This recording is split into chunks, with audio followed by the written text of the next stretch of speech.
Landon, first one in the house. What's up, my man? What's up, brother? How you doing? Pretty good. Hang on, I've got old Art wondering what the link is for I today. just commented. Oh, thank you. Yep. I'll just drop it in there just for him. Perfect. All right, man. I got to get your lighting set up, man. Your lighting looks really good. Rockstar lighting. It's two soft boxes. The cowboy lighting. It's like $100 for 3 lights, and I use 2 out of the 3. Oh shit, I'll have to ask you when I can write that down. Sure, I'll send you the link. Yeah, man. There's old John Davey. You look really good. That light's awesome for you. I'm gonna get some hue lights up here where I can adjust these suckers, but try to adjust a little bit today. Ooh, we got somebody hooded. Who's that? Oh, that's Art. What's up, man? Good to see you. We got Kevin. Cool. Awesome. Oh, he's a buff dude. Yeah, I saw your profile. I realized that you're a pretty buff dude. Cool, guys. I've got 3 o'clock on the old sundial here. And so all the good-looking people are here right now, so that's all that matters. Oh, here's Josh. He just snuck in on the good-looking red carpet here, so that's good. I only have a little bit of homework today, housekeeping, and then I'm going to go ahead and roll right into this. I've had a couple people reach out and say they've got to go at about 5 o'clock. So I'm just going to put a hard stop on this call today at 5 o'clock. I don't have a ton to go over with you except stance, right? And positioning. And it's some of my favorite stuff to talk about. I get a little bit rambunctious when I talk about it, but can easily add or eat 5 figures in one campaign. It also can put wrong people in your group, which can be a major pain in the butt, and also eat your follow-on sales if you get the wrong people in your group. So excited to talk to you about that today. Who else we got coming in there? There's old Marco. Good to see you. Awesome. Super proud of all you guys getting your T1. Some of you guys are working on the T1. Some of you guys have already sent them out. I've got a list of you already ready to get your Silver Eagle. My nerdiness, I love to do that kind of shit, man. I just really do. And so excited to send those out. Those will be going out next week. I'll do them all in a batch. I'll take them all to the post office and send them all at the same time for some little bit of time leverage there. But let's go ahead and get the show on the road today. We are going to be mostly discussing stance, right? What I mean by stance is like if you're play baseball, how you get up to the plate, where you stand, your elbows up. A lot of things in life have a lot to do with your stance and where you're coming from. This has been one of the most powerful things for me, not only for enrolling clients or making sales, but also my own sense of making this fun, right? Making this whole dang thing fun. So one of the things that I notice is that we make it unfun for ourselves. And the way we do that is we make it about buying our product. I say this really weird because I want to stand out. Are you going to buy my product? I got to go out there and get those people and get them to buy my product. Buy my product, right? And it comes from a really, really weird place. And of course, we don't want to be as assertive after a time. We might get ourselves all pumped up and like go sell some of our product, right? But sheesh, like after a while you feel like you're harassing people and you're haranguing people, right? With that said, it's a natural place. Don't beat up on yourself. It's a natural place when we're doing this stuff for our attention to go. And it's also a natural place for our client or our prospect's attention to go, right? So I very often say, I am just a director of attention, not only theirs, but mine. But I have to be able to get good at directing my attention. And where do you think we want to put it? If we're not putting our attention on the product, where do you think we want to focus that attention at? Their outcome. Their outcome, or the problem that they have right now, right? And that just opens up the world, because now I just got to go find somebody that has the problem that I can solve, right? That's all we're doing, right? Do you have this problem? Is it painful? Do you want to do something about it now? Do you think I can help you? Here's the details. You want to do it, right? Okay, awesome, right?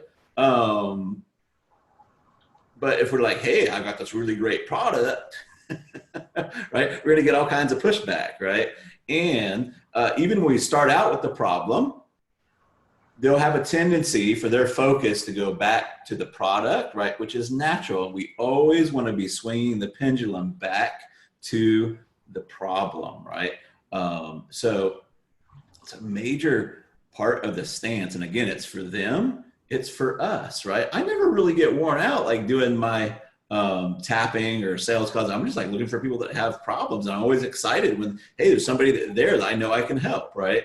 And it maybe the timing's not right for them or whatever, but I don't, and I get cussed when I get excited sometimes, but I don't effing convince people. I don't arm wrestle them, right? It's about getting the truth on the table. What's the truth about their problem? How much pain are they in? Are they ready to do something about it now? Or do they want to continue on that way?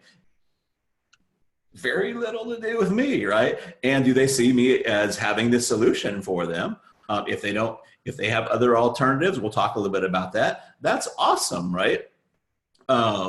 Go investigate those alternatives. Now, for us, we want to know how we're different, not the best, but how are we different? So I'm going to use a metaphor to really, really stick with you guys on this to drive this even further. And it's vulgar. It's a vulgar metaphor. It's junior high, but I want it to stick in your mind. So the way that I picture myself is like I am a doctor.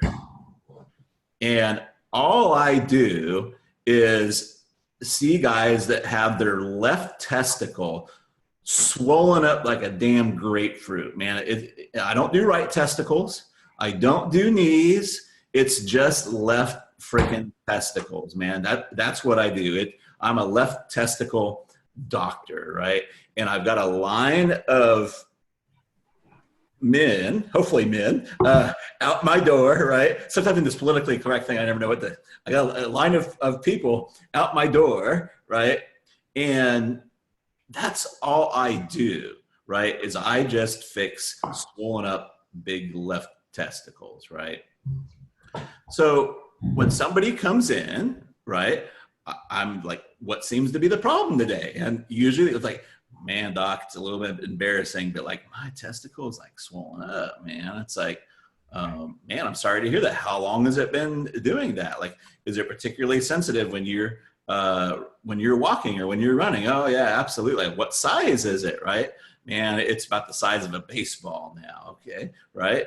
And now I'll be like, maybe we should drop trowel and let me take a look at it, right? So it'd be a little bit weird if they just come in and say, drop trowel, right? Let's take a look at this thing, right? And they drop their trousers and I'm like, oh, yep, yeah. On a pain level, like, where are you at? Is it like a 1 or is it a 10? Oh, it's about a 7, okay. Well, look, if we don't get this taken care of in the next 48 hours or so, it's probably gonna start hitting 9 and hitting 10. So is this something you want to go ahead and take care of now? You want to start taking care of this now, or do you want to wait until later when it gets a little more painful, right? I'm being a little bit facetious there, right? No, I really want to do something about it now. Great. Then we go on to the next steps, right? Now, if somebody comes into our office and they say, hey, doc, good to see you. And I say, good to see you. What seems to be the problem today? They're like, well, you know, my elbow hurts a little bit. I'm like, I might be like, dude, I'm totally happy. Probably doctor, not going to call him dude. Mr. Patient, I'm really happy to see you, but all I do is solve left testicle problems. Actually, there's a guy down the hallway or in the next hospital next door that will help you with the elbow problems. Now, at this point, one of two things might happen. One is like, oh, okay, thank you. Or like, hey, I'm kind of embarrassed, but it's really my left testicle, man. Like, it's just embarrassing, right? And you will notice this, that if you've done any amount of strategy sessions, you know when somebody's not telling you what's really hurting, right? It's like too embarrassing. Like, I'll even say in like calls, I'm like, dude, like, I'm just like a doctor. If you tell me where it's hurting in the wrong spot and I'm prescribing you something, like, that's why you're not believing in it. So, you know, I understand we're just getting to know each other. And if you're not comfortable telling me that kind of stuff, totally cool. But I don't know how to help you until we can get down to what's really bugging you, what's really in pain, right? At that point, they might say, oh, yes, well, it's embarrassing, my left nut, right? If they come in, they're like, hey, doc, good to see you. Good to see you. I was just coming in today. I don't have anything particularly wrong, but I just wanted to talk about the drugs that you have. Can you tell me about some of the drugs? Like, and how long you've been in business and where you went to school at? Yeah. Right? I would be like, those are all perfectly wonderful questions. So happy to see you. But I don't know if you noticed, but on the way in, there's a line of guys out there. So if you want to come back and talk at some point, if I don't have a line of people out the door, I'm happy to do that. But right now, I'm just helping people that have left testicles swollen up like a grapefruit and want to get that taken care of right now, right? What would you like to do? And at this point, they're going to say, yeah, me too. My ball's swollen up. Right? Are they going to be like, and that's very common. Like people will engage you a little bit and they'll say, can you give me some references or something like that? Like, dude, I'm just enrolling people that want to solve this problem and they know I can help them, right? Nothing wrong with asking for my references, but right now I'm not giving them out, right? Do you want to wait till next time, or what would you like to do, right? No, I want to take care of it now, right? Or they'll be like, yeah, let me just swing back around, right? If they get snippy with it, they're like, oh, if you won't show me your references, I've been spared. Right? This whole process is really, even though we're not talking to people, like you can really weed out like a lot of people, right? But are you guys understanding kind of like this mindset that we go into? We don't have to send proposals, and we don't have to give them 5 testimonials and 50 people they can talk to. We don't even have to convince them that our shit is the best shit, right? Like, this is not the time to convince them, right? Now, so let's talk about competition a little bit, right? So they come in and they got a nut that's swollen up like a grapefruit. We know that we can help them with that. And maybe they say, well, there's another doctor down the way. I'm wondering if I should go get a second opinion from him.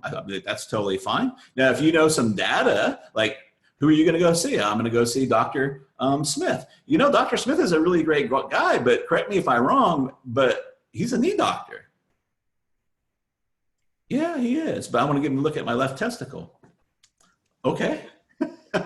But sometimes they'll see that, right? Now, maybe there is another left testicle doctor, right? So now I have to know, how am I different than the other left testicle doctors, right? And probably not on money, right? So if he says, hey, I'm going to go see Dr. Left Testy, instead of you, I'll be like, cool. Like, he's a good dude.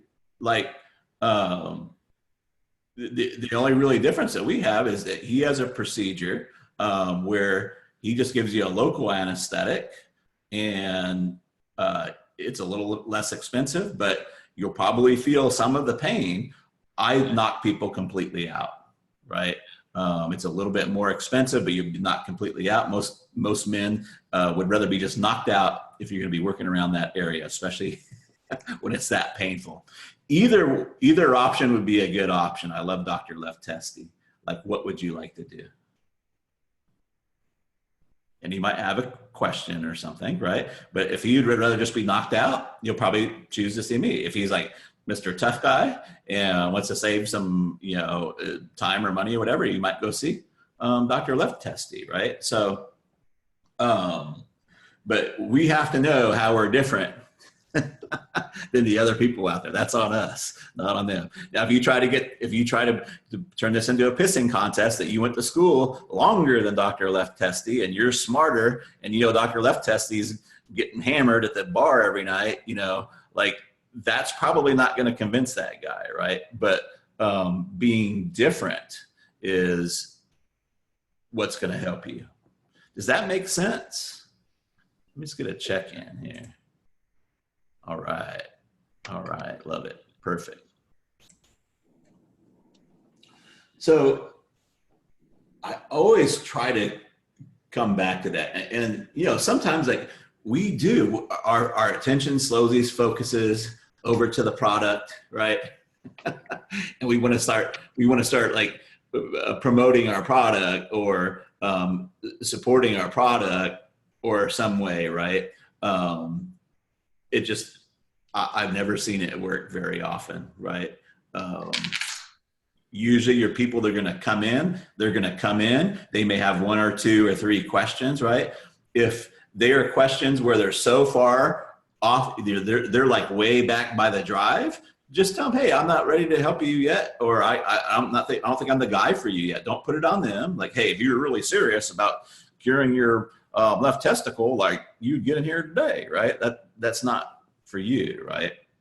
Now, there are times that you can, like if he's at a 7, right, then you can future pace the pain a little bit and let him know what's coming up, what's the future vision, right? And that can be very, very powerful, but you have to do it from your arm around him on the same side of the table, not across the table, not in a manipulative way. You know, like if a guy comes in and says, you know, he has some heart pains, right? And he's putting off a heart surgery, right? Like, you don't really want him walking out of the office and endangering his family if he's going to go drive a car, right? So you might say, Mr. Smith, you know, when you decide to do this, is completely up to you. I do have a concern though, like who drives the family car? He's like, well, I drive it half the time. My wife drives it half the time. Perfect. Would you just let your wife drive the family car? Because if you have a massive heart attack, like you will not be able to control the car. And I don't want anybody in the car with you when that happens, right? And don't operate any heavy machinery or anything like that, right? And that gives them some future pain sense, right? One of the best copywriting books and one of the best sales books I think that was ever written is not a copywriting book. It's a negotiation book called Start With No by Jim Camp. Now, old Jim Camp has passed away, but he was a really great dude. But I can't remember it was like the transportation department or something, but they were having a hard time like doing commercials and stuff to get people to wear their seat belts right now. Still, I don't know how effective they are. Click it or ticket or whatever. But he wrote or helped them write one of the really, really effective ones, because they were trying to keep saying like, you should wear your seat belts, you know, because it's good for you and you'd save lives and all that kind of stuff. But he put imagery in there. He said, if you're going down the highway at 55 miles an hour and you come to a sudden stop, where will your head end up in the windshield, right? And it's like creating that future vision and that future pain. Very often, especially when people are close to the hole, it's really just it's not a matter of time. They know they want to do it. They just don't want to make a decision yet, which we're going to talk about, right? But one of the things you can do, like I get a lot of guys, like they might be running, 8-figure businesses, but they're not paying themselves a salary, right? Or they're behind on their taxes, right? And, so I can ask things lovingly and gently, like, Mr. Smith, like, how much longer are you going to go without paying yourself? Like, if you don't do this now, I want you to get help somewhere, but how long are you going to go without paying yourself? Or, how much longer do you think the IRS is going to let you skate by before they put a lien on your bank account, right? And you can't pay anybody. So you got to be loving and not manipulative, right? And usually the way I'll phrase it is like, hey, it's cool. I appreciate you telling me you're out for right now. If you don't get my help, please get help somewhere, right? Because how much longer? And sometimes they'll come back around, right? But that's not the goal. The goal is to get the truth on the table and to serve people. Sometimes to serve people, we have to be kind, and kind is different than nice. So sometimes we have to say the hard things, right? We don't want to say them in a tactful way. But if we're saying them to get their money or fill a spot, like, it's not going to work, right? So it's a little bit different stance there. Um, so some people say, well, what if I sell something that's evergreen, right? How do I, how do I do that? Well, the truth is on evergreen stuff, usually we have some kind of limits. If not, we can say, hey, like let's say we're doing coaching that's evergreen, right? I very often will say, hey, I've got time or openings to work with 3 people in January, right? Or 2 people, or we've got 10 of these special edition skincare packages, right? So some of this stuff I wrote down so it'll be a little bit more coherent for you guys. But we want to put real limits, and you can always do more, but think of everything like a special edition, right? If you're just selling the same old thing all the time, but you can make it special editions depending on the time, what's going on in the economy, what's going on in their lives, what's going on in the situation, right? But you can say, you can use time. I've set aside time to build 2 lead gen funnels this month, right? We've set aside 50 special roll back the years anti-wrinkle packages. Would you like to join us in smoothing out the fine lines, removing dark circles, and rolling back the clock, right? So even though you sell it all the time, you can package it differently, or you could do special editions. Like there's no limits except for our imagination on how we can set things up that are special, right? So usually when I send stuff out, like on a T3, like if it's going to email, like I want to get a few hand raisers, right? Or if it's socially, I would like to get some, early birds or yeses, right? So that they can kind of see the people with the left swollen testy sitting out in the lobby, right? It does make it a little bit more powerful if they can see it, right? Sometimes if I have several chat windows open, I will send them a screenshot of the different chat windows. Like, hey, it's a totally valid question, like where I went to school at or what my testimonies are. Right now, I'm just rolling in people. I've got, 5 people here. Would you rather just wait and we can roll back around to this question, right? But right now, I'm just putting in folks that know they want in right now. What would you like to do? So normally my normal thing is I hear what you're saying and you don't make them wrong, right? Here's my position. What would you like to do? That's almost like every, that's the template that I use for those kind of things, right? Stance is so important. Write it down. If you have to have a little card, you might not want to put a guy with a left swollen nut there. It might look a little bit weird if you have kids or, spouses coming in your office, right? But very often, and the way what I use as a signal is if I start to feel constricted and contract, I know that I've swung over to a product focus, right? And I'm starting to be convincing. So that's my warning sign that I need to get back to helping people and what's their problem and are they ready now?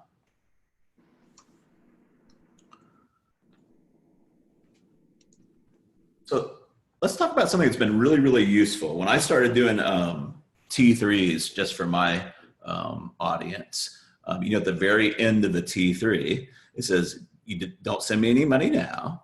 Just let me know if you're in, right? And that's worked out very, very well for my people and also people that have a pretty tight relationship. As I started doing it for clients, though, and some students started doing it for themselves, there started to be some issues after they said they were in on actually collecting the payment. So I wanted to talk about, I've figured out how to solve most of that. So I want to talk about that stance for a little bit. I call this building a door so you can open it for them and do a favor for them, right? So I call this a pre-enrollment period, and you can have a pre-enrollment period, you can have a actual registration period, or if you have a physical product, you can have a reserve period, right? But let's say that your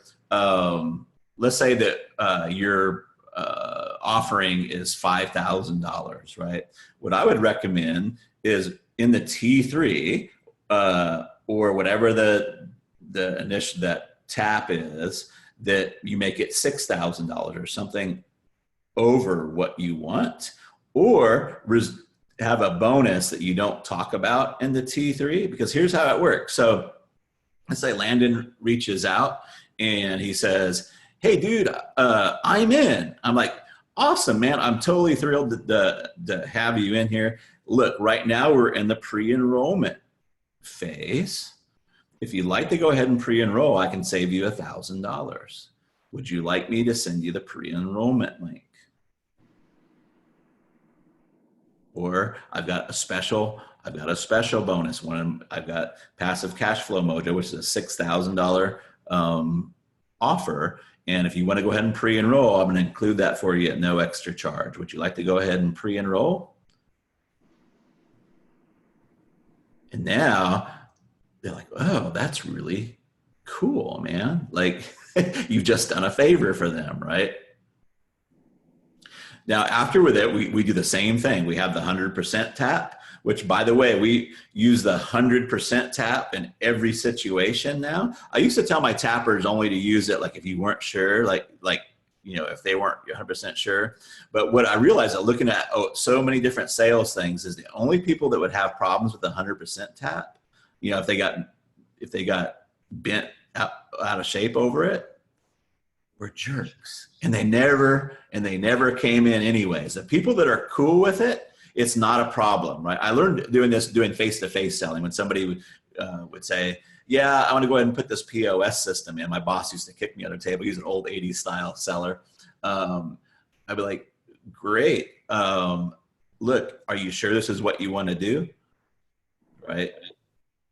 This is, but what always would invariably happen is, we totally got to do this. And they would talk themselves into it. Right. Yeah. And they would give justifications for why they need to do it. Right.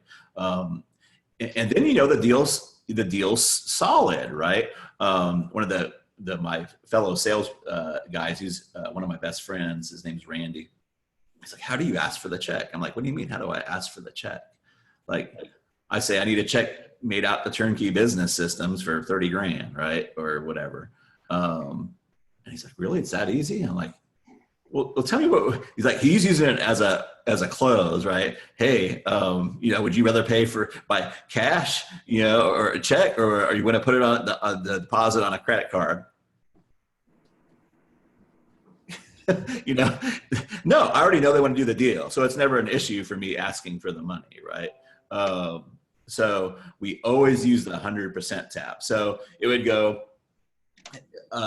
Elizabeth, I can save you $1,000 if you want to go ahead and pre-enroll. Would you like me to send you the pre-enrollment link? We get you taken care of and get you started on your kickoff call or whatever it is, right? She'll come back. Yep, that sounds wonderful. Perfect. Elizabeth, I don't send out enrollment links unless you're 100% certain this is what you want to do. Are you 100? And she'd be like, yep, I'm 100. Perfect. And then I'm going to send her the payment link, right? And what comes after that payment link. That gets our IMINs like 80, 90, 100%. Like,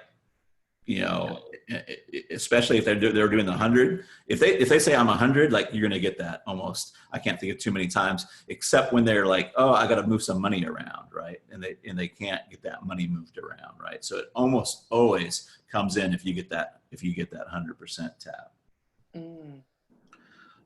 This also does something else really, really cool to you. We're going to talk about follow-ups here in a minute, but it gives you a time deadline you can work with. And I will say this until I'm blue in the face. Some people won't agree.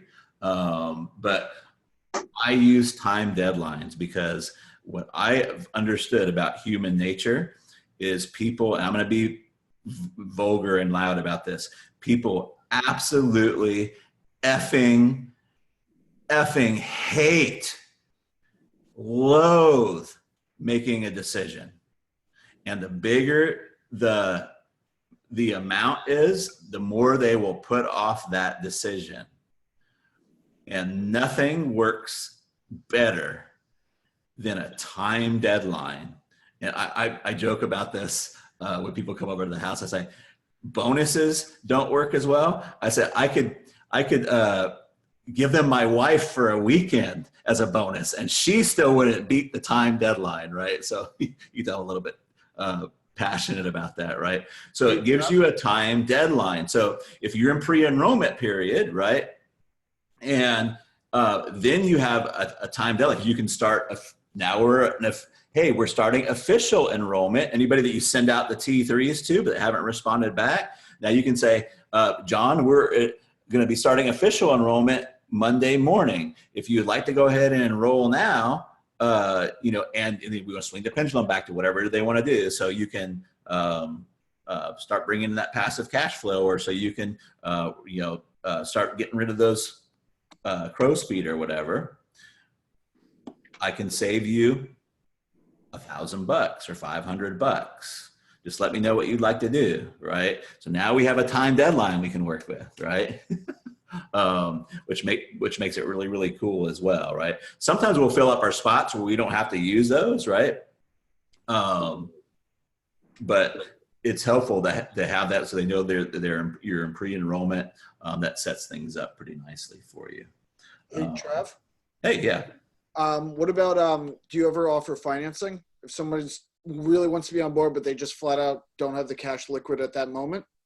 Yeah, absolutely. I do. And I don't know that it would be a blanket thing for everybody, right? But the way I usually handle it is they'll say, hey, I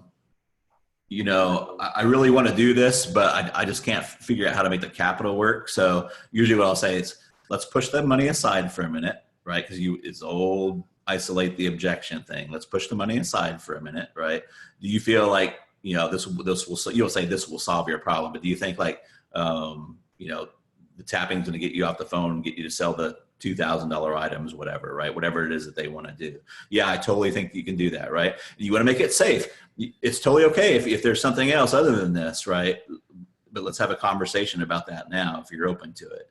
No, I'm totally good. It's not, money is the only thing. I'm like, well, cool, man. Like, I'm willing to work with you. And like any good negotiation, you want them to say the first number. Now, that's just for me, right? So I'm like, great. I'm open to work with you. Why don't we just figure out how we can do this, right? You go first, right? Or let them go first, right? And people are very reasonable sometimes. Like, they're like, hey, well, I can do half now. I can do half in a month, right? And sometimes I'll even cut them more slack, right? I'm like, hey, why don't we do this? What we do half now, and then I'll give you 60 days to pay the other half, right? Or I'm cool with doing like 3 payments of $2,000 if that would work for you better, right? But usually if you isolate the objection first, right, and you say, hey, is it only the money? That works a lot better because it just helps you get clear on what the truth is, right? Like, oh, I can't really afford this. Well, I can't really afford this may mean that there's something they don't dig about it, and they're just trying to let you off nicely, right?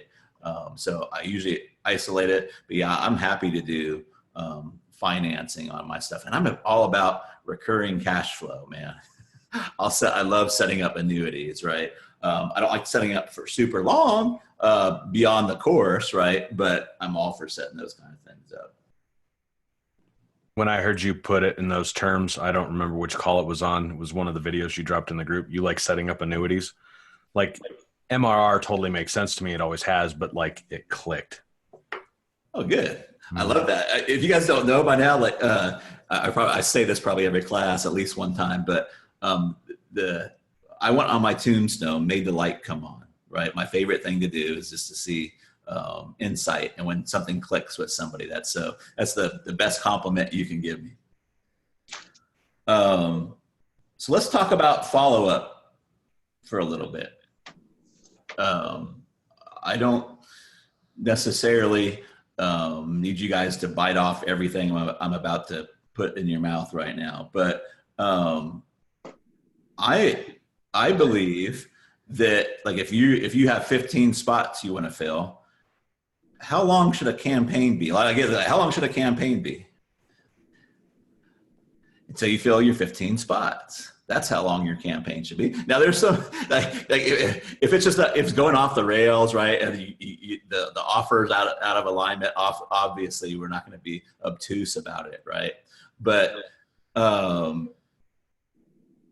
like, let's fill our spots, right? And not from I got to sell my product, but because there's people out there with problems that we can solve, right? Like, you know, I don't know why I'm on the doctor kick today, but you know, if I'm a cancer doctor in a little tiny town, right, but I'm too like shy to go out and tell people that I'm a cancer doctor and people are dying of cancer, right? Like, that's not good, right? So I believe if you're selling something that really solves somebody's problems, or you're selling for a client where you're selling their problems, then you need to be assertive, and you need to like kill objections or send out fence tippers, you know, until you get those spots filled up. It's like, I don't view it as like, oh, I'm selling my product, let's get all their money, so I'm going to sell my product. No, it's just a matter of there's people out there that I can help, right? I probably shouldn't say this, but I almost feel sorry sometimes when I know I can help somebody and I know that there's nobody else that's going to be able to help them. They just decide to stick it on the back burner for another however long, right? Man, it's like, that's a lot of money to leave on the table, man. Because like some of these Rainmaker, especially when I did big ticket email mojo, I'm like, damn, like this dude's got like 5,000 opens and a $2,000 product and everybody loves him. I'm just like, holy crap, dude. Like you're just sitting on a gold mine, man. Like, you know? So it's just like, I almost feel sorry sometimes when they're like, well, I'm just going to go figure out this Facebook ads thing some more, you know, because that's what I'm comfortable doing, right? It's like, let me figure out this Facebook ad some more, you know. We'll try that for another 3 months, right? Now, it's not about making them wrong. I just kind of feel bad for them sometimes, you know. So again, we already talked about people are busy. People hate making decisions. So in the T3 scenario, so we send out our T1s, we get our T2s, and then we'll have our T3s, right? And what I have my tappers do is we follow up from the ripest fruit back. So that means if somebody said I'm in and they're not paid, those are going to be the first people we follow up with, right? Then if they've gotten the T3, but they haven't gotten I'm in, then we start following up with the T3s, right? And then back to the T2s, like if need be. Sometimes like people are just busy. Like we'll send out a T2 and they don't respond to it, and then we just come back and say, hey, I know you've got a lot of plates in the air. Did you just want to put this on the back burner? Like, oh no, I just forgot about it. I mean, I've been out of town, right? They'll answer it and boom, boom, boom, they're in, right? Like when you're doing $15,000, $30,000, $42,000 sales, like that can really help you sometimes, right? It's a matter of following up in a way that's not jerkish, right? Or being an asshole, right? But I keep following up with them until a couple things happen. When they tell me no, and I encourage them to tell me no. Like, dude, like if it's not the right time, if you want to put this on the back, if you want to put making big ticket sales and without the phone calls on the back burner for till 2020 or whatever, that's totally cool, right? Just let me know, right? So I follow up with them until they tell me no, they tell me yes, or I fill my spots. Like I assume that if they're not responding back, either they got busy or they're just delaying on making a decision, right?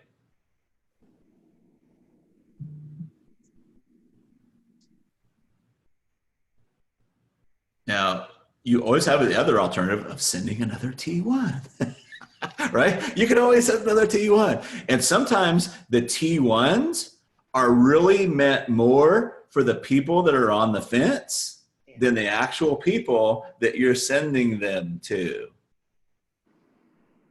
So somebody might have an objection, or somebody might come in that said, I did one in the Facebook group the last time. Somebody, Andy Golay, was like, he made a post and all the sales that he'd made, right? And he was going through some shit when he decided to come into the tapper training, right? And he decided, hey, it would be easier to get through the shit with the money than without the money, right? And I wasn't even really writing it so much to the people in the group as I was the people that were sitting on the fence, right? Because I knew that's kind of what they're thinking. It's like, oh man, I got so much going on right now, like, you know, and people reached out, right? And we ended up concluding those transactions. And we got a couple people to reach out from the group too, right? So We can always send more T1s, right? But that's kind of the order that I follow up in. So, so you always make sure that when you send another T1, it still goes out to the people that are further in the process? Abso-freaking-lutely. Yes. And even if they buy, I leave them on there, right? I leave them on there because I might be dropping other stuff that just gets them more excited and makes and solidifies their decision, right? So kind of the secret to this follow-up is not making it about the damn product. You're not following up saying, hey, dude, you're going to buy my product? Dude, have you decided if you're going to buy my product yet? And I'm making this over ridiculous and repeating this because I really, really want this to hit home for you guys. So we have to know what their currency is. When I mean their currency, what is it they're really buying? Nobody ever is really buying your product. Nobody's ever really even buying the money. What is it they want to do with the money, right? Now, money can be a good one, even though it's a means to an end. But if you can figure out why they want the money, that's way more powerful. I call that their currency question. We really got good at this doing live chat as people are on the site, right? So if you haven't listened to Chat Mojo, Module 8 in Big Ticket Email Mojo, really dig into that, right? It shows you how to get down and get to their currency. But we have the currency question in the T2, right? What's happening in your life or your business, right? That's the trigger point. And then kind of like, what's the outcome you want? But usually whatever the trigger point is something they're trying to get away from, right? Like, oh, my husband just got laid off, right? So I need to generate some income so I can help support the household, right? That's what they're really buying, not any of the other stuff, right? So once you know what they're really buying, and maybe you need to ask them, like if you didn't get it out in the currency question, a lot of times I'll say, hey, remind me again, like, why are we even thinking about this?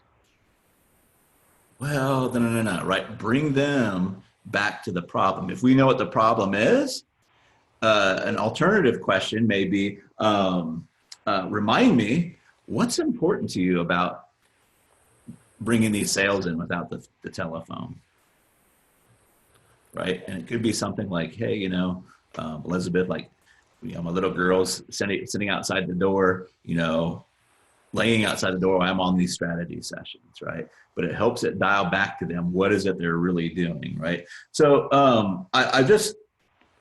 my favorite first tap after a T3, if I haven't heard back from them, is just question with a question mark. Question, right? That'll kind of get the ball rolling again. If they have a question, it's a very light, easy follow-up. By the way, you guys have a list of all the follow-up taps inside of your workshop file. So there's one that says follow-up tap, so you'll have that. But I just want to give you a couple examples on how you use these currency questions, right? Hey, Bill, we lost touch. I know you're busy. Have you decided just to stay on the phone? Right? It's not about buying the product. Hey, Tom, we just opened up for enrollment. We're filling up now. Have you decided you're good with the size of your classes now? Or are you still open to filling up your classes? Hey, Cindy, I know how hectic life gets. We're shipping out the roll back the years anti-wrinkle packages now. Did you still want to start smoothing out your lip lines before your high school reunion?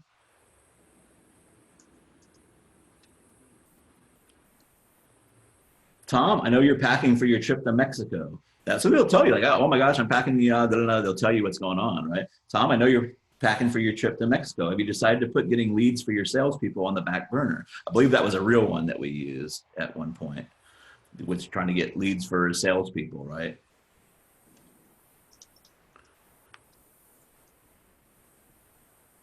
And then here's one of my favorite lines. By the way, I've got Lynn Schwartz in my Mojo Mastermind. He said this one line paid for his membership in the Mojo Mastermind, which is pretty cool. But I didn't come up with it. I don't know who came up with it, but it's very, very effective. And that is, should I just close the file on you? People hate for things to be over, and that they hate to make the decision, right? But they're like, oh, he's making the decision, right? So if they're like teetering on it, right, that just brings them closer, right? That works amazingly well. A lot of times they'll be like, oh, hey, so sorry. After they've ignored like your other taps, that one will bring, oh no, because now you're saying, hey, this is final. This is coming up. I'm gonna just close the file on you. A little softer one that works really, really well is, hey, Tom, are we over? Question mark. That works really well.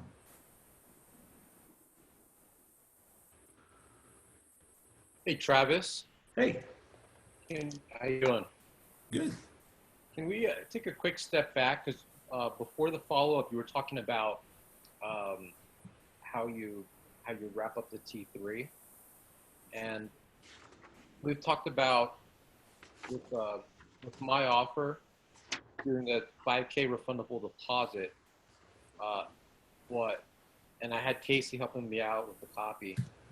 What I didn't include in there, and I don't know if I should include it, is the part about the rev share. So do I talk about that in the T3, or do I talk about that at some other point?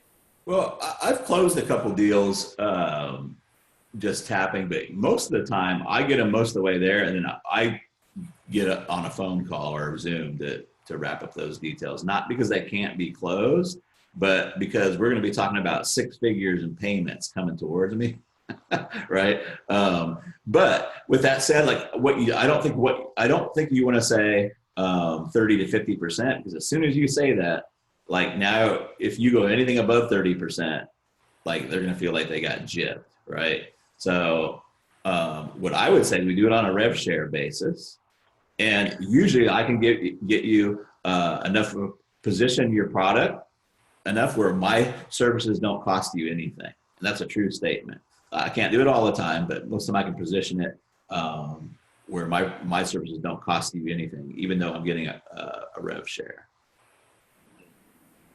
So either you'll just, if you want to do it by T3, I would get some details from them and then just pick a number, like it's a 40% rev share. Like you got $1,000 product, I think we can bump it up to a $2,000 product, right? My 40% would be 800. That means you get 1,200. So you're actually coming out 200 ahead, and all my services for you, my positioning, my live chat person, tapper, all that kind of stuff is all no expense to you. Does that make sense? Yeah. I've got like 7 people that responded to my T1. I've got to get back to them. Awesome. But I've been a little bit like, okay, now what? Like I've been doing the T2. I wrote the T2 and wrote the T3, and I'm trying to picture, how the process goes. Yeah, that's still. It sounds like you're doing great, man. Like, there's a big thing too. Like in this whole stance thing, and actually, I'm done with everything I wanted to share. So we're on questions, which is fine. So, but one of the things is like, just kind of like we want to be committed, but not really, really serious. Like, just relax, And like the T1s are going to go like they're going to go, and the T2s are going to go like they're going to go. The big thing is just to stay in the game and observe what's happening, right? So we can maneuver, right? So it sounds like you're doing great. You got 7 people out there, and sometimes you can say, hey, like whenever I do something new or a first client, I just let them know, like, hey, I haven't done it this way. I haven't done rev share. Usually I just charge a $5,000 a month retainer. So it's a little bit new how I'm doing this, right? So let me know if you have any questions, right? Or I wasn't clear about something, right? It takes the onus off of you, right? But I think you're doing fine right now. I think if you give them the T3, they might have some questions outside of that, right? Which is totally cool. And you can decide if you want to jump on with them or not. But yeah, I think you're doing good. I just think, I think you just want to pick a number, like based off of what they told you, so you can change it, right? Like your T3, you can change it up, customize it for that particular person, right? For me, it's like if they have fewer opens and I think I'm have to work harder, then they're going to be closer to the 50%. Yeah. Yes. They've got a lot of people and they've got a great reputation, and their offer is going to be easy for me to position. When I say easy to position, that means it's different. I can see what's uniquely different about it, right? Then they'll be closer to the 30%. Yeah, because I want to send out the T2s tonight, and that's where I'm going to ask them to confirm how many people do you have on the list, on the buyers. Yep. And you have, I usually on a social, is this social or by email? this is all social. I usually will do a social chat. I'll say, so I'll break it up. I'll be like, Dennis, so happy to give you all the details. I want to save you some spinning the wheels. Would you mind if I ask you a couple of questions first? And they'd be like, sure, go ahead, right? But you're pre-framing it, right? Then I would just say, I would probably, like in my social T3, I might say, hey, do you mind if I just copy and paste the question? Hope you won't mind. I just copy and paste the questions in there, right? Now, sometimes I'll just do it more social. Like, cool. So the first thing is I'm pretty useless unless you have an email list with at least a couple thousand opens or whatever, right? And usually they'll give you a number like, hey, yeah, I got about 4,000 opens, or I think I'm above that, right? Let me check real quick. Perfect. And I'll say, so far, so good, right? Or whatever. I'm always very nurturing along the way. The other thing is like, I mostly want to work with like $2,000 plus offers, right? Now, if you don't have a $2,000 offer and you're close, I can help you get more, I can help you position that and get more money for it, right? But are we somewhere in the ballpark there? Usually they're like, oh yeah, I've got a 5,000, I got a 10,000, I got a 20,000 thing. Or they'd be like, no, I've got like 47, 97, 500 or something like that, you know? And then you can kind of decide what you want to do with them. Hey, Trev. Hey. So this weekend I'm going to be sending out the T1 for my guitar business. It's going to be based off the one that you already commented on in the Facebook group. My partner, because of his touring schedule, isn't going to be able to actually teach the class for probably 3 to 4 weeks. Do you recommend spacing out the mailings further, pre-enrolling people early? I don't want them to lose interest since it's going to be kind of, a few weeks off. Yeah. Here's my general experience, Josh, is the people that have more money than time, I need more timing to space it out. So I've sold things 6 weeks, 8 weeks, and gotten the full payments or deposits way before that. And there's not a problem with it. Now, what helps the spoonful of sugar that helps the medicine go down with that is if there's something that you can give them in the meantime, some kind of pre-training, or you're going to jump on a kickoff call with them or something like that. There's something in between time. But usually for my movers and shakers, like 6 weeks, 8 weeks out, like that's better anyway, because they're usually jammed up, right? They have less time than money. The money's not the problem. They're trying to buy more time, right? So usually it's not an issue. All right, cool. By the way, if you came late, I just wanted to remind everybody that a couple people have need to go around 5 o'clock, and I'm just going to put a hard stop on this at 5 o'clock, which is about an hour and some odd away. But we'll be getting back together again at 3 p.m. Central on Monday, and then I just go elbows in with you guys, whatever you get. If we need to do some office hours or whatever we do, but usually we'll end up having a few Q&As. And I do want to do one specifically for you guys that are doing this as an agency, a special one. People can come to that if they want to, but I want to do a special one for you guys doing it as an agency. We can talk about some stuff. Cool. Great questions, guys. I've got a question on the T1. So we've got a large group of people. We did a T1 in our paid members group, and the reaction's been really good. Good. We put it out to our big old group of about 15,000. We're looking at probably getting a few hundred responses at least. How hard do you actually qualify them on the T1 if that's the scenario? Do you just say, hey, here's the things that you need if you want to be a part of this? Only comment if you fit these criteria? Yeah, so you're kind of getting the feel for it, and sometimes I don't know coming out, right? Um, so you can kind of like put some of your T2 and the T1, right? Like, hey, don't make it about them, make it about you. Like, I can only really help these kind of folks. Like, it's perfectly cool to start or whatever, right?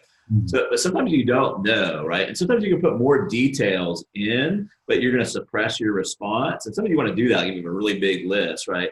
There's times when I've told them the dates or the price or whatever right there in the thing, and I call those shortcuts, right? When they come knowing the price, that's a really, really short putt, but it will drastically reduce the response. But it does have an advantage of something is it gets everybody else to see the price, and it allows them to chew on it for a while, right?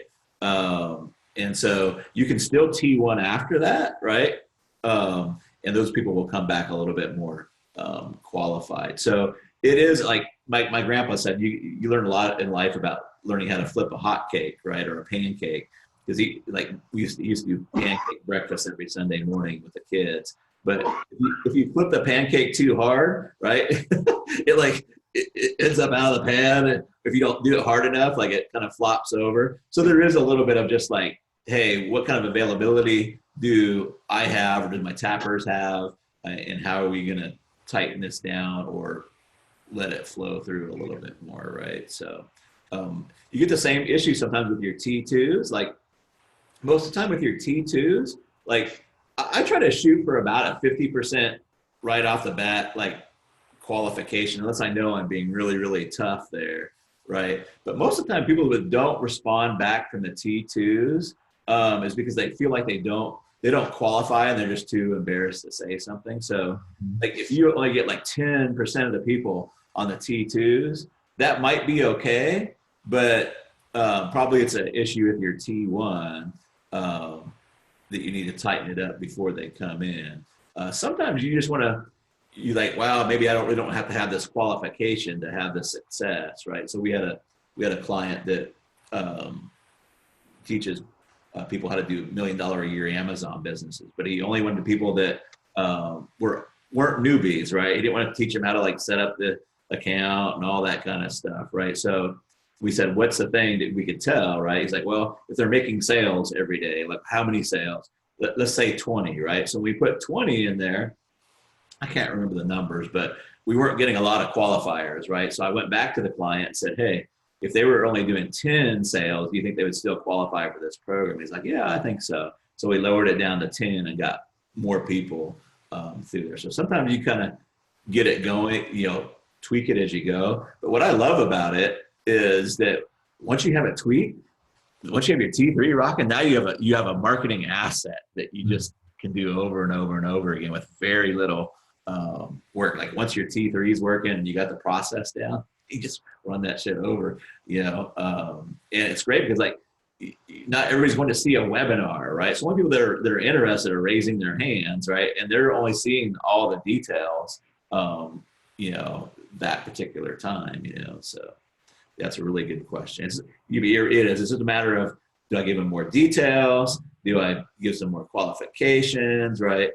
Putting the price in will drastically lower, or even intimating what the price would be around will drastically lower the response. Now, you do try to swing the pendulum back, right? I'll say something like, the investment is $2,500 to help get you on this diet for being more fertile, right? But at the cost of IVFs at 25 grand or 30 grand a pop, every little bit helps, right? So I always try to swing that pendulum back, to kind of put that in there. Or you can, like I used to do it, it was actually in webinars I would do. We had a $2,000 relationship product, and I didn't want to give them the price right there, but I kind of wanted them to know like what the price was around about. But yeah, we had different levels too. So I realized that people come from different socioeconomic ranges. So the way I position it is like the investment is about the amount for a family weekend of 4 you know, right? But it just depends like where your socioeconomic is, where you're going to put that, right? And I said, I'm not trying to be tricky, but everybody's different. So we have different packages depending on what your needs are, right? So that way they had an idea what the price was, but we could have some flexibility when they came in. That kind of leads me into one of the other questions we wanted to ask. John and I have been going back and forth on this. We've got everything from literally $300 to 40 grand. And there's several different ways that we can do this. The problem is all of the people in our main group, they're not really segmented yet. Not like on our email list. On our email list, we know who's who, right? Yeah. But in the group, the T1 doesn't have to be so definitive. This is one way. The T1 doesn't have to be so definitive, and we can go that route of it's going to kind of look like this, and that paints it in their picture their own way. And then through the back and forth in the T2, we can identify where they fit with a little qualifying and point them in the direction. Maybe it's the $2,000 course. Maybe it's skip everything and go straight to one-on-one. That was one way we were thinking about doing it. The other way being we start at the program we're selling now that we want to, and then we come back in 2 or 3 weeks and we go through the whole process for another specific product. If you were in this conundrum, which would you go?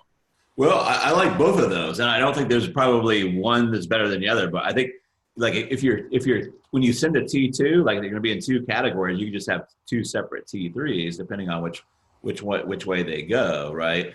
So I like that. Also, like you can you build up pin-up demand. Like it's kind of the thing, like you build up pin-up demand for things that you do. Like, so when I sent out to my list, right, about Big Ticket Email Mojo, well, everybody that doesn't have a list, you're like, oh my God, these guys are making like 6 figures with one campaign, right? So I'm building up pin-up demand for all those guys that want to build up an audience, right? So I'm totally cool. Like I think people get overboard on segmenting, right? It's like if a girl's not open to red pumps right now, right, doesn't mean she won't be open for red pumps in 3 months, right? Also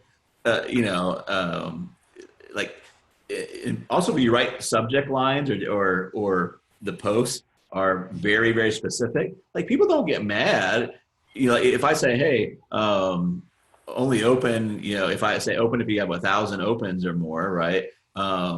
People aren't mad if it's not relevant to them. They don't like, oh, that Travis sent me another damn non-relevant email. Like what pisses them off is when you say stuff like bad news and you get everybody to open it and you know that it's only going to appeal to a small segment, right? Mm-hmm. You're much better off saying, hey, do you need some red pumps? You know, and the girls that don't want red pumps, they're not mad. They're like, oh my goodness, they got red pumps, right? I use this example very often, but like if I owned a Coca-Cola memorabilia store and somebody was rabid about Coca-Cola products and I got something new in, they're going to be pissed off I didn't tell them whether they want to buy it or not, right? But here's, I think, what I would do if I was you, Len, and this works amazingly well, is you can T3 people into another group, right? Now, this would be a different style of group where you're not going to be telling them all about wonderful contents and, you know, giving them results in advance. You're just saying, if you would be open to this, join this group over here, right? Now you've got a separate group that you can play with over here, and it gives you an idea like how many people are interested, right? And you can focus more on your topics over there. It works amazing. Well, I don't know if Art's still here, but that's what Art did with his, he had a 300 person buyers group. He sent them to another group. It was like a 55 people. And I think he did some Instagram stuff too, but. Yep. We did down to 60 original students. I think we sold 150,000 up front instantly without having to go back around, because I think later doing your second round T2s that were kind of maybes, we probably put in another 75 or 80,000 after we did the open of the email list and everything else. We added another, I think 500 people to the group. And so after the 500 was in and we did the full round, I think we did, you know, we collected 300 in cash and we have another 100,000 in pays or profit that's expected to come in. That's awesome, dude. Yeah. I don't know if you guys, you guys probably get tired of hearing my voice this week, but there's I posted in the bonus section a social T3 case study. I lay it all out for you, but that's a very, very good option as well, is just to send them to another group. You know, and so I did one class last year. It was around January for the back end agency, and it was a live event, right? But I just split off, and it was just like 300 people in that event. And then I sold 10 people showed up. I think I sold more than that, but 10 people showed up. And then on a back of that, I did like a virtual deal. We sold another 12, right? Just off of those, right? And I could probably go back and sell another 10 spots or 20 spots from that, even though I don't track it anymore, right? It's just kind of like a dead group now, right? But it was just set up as a sales group. Slicing and dicing. That's right. Yeah. I watched that training, the case study training that you put in, the whole hung like an elevator button one, where you kind of broke out these pieces. The doing content groups and then sales groups totally makes sense. We have 4 that are highly active groups already that are all around the same main thing. We're going to start with trying the T1 that went out that John and I are actually getting blown up right now is just in our inner jungle. There's 215 or 220 people in there. Yeah. And the 30 some people that have been through our main course that we're selling now are included in there.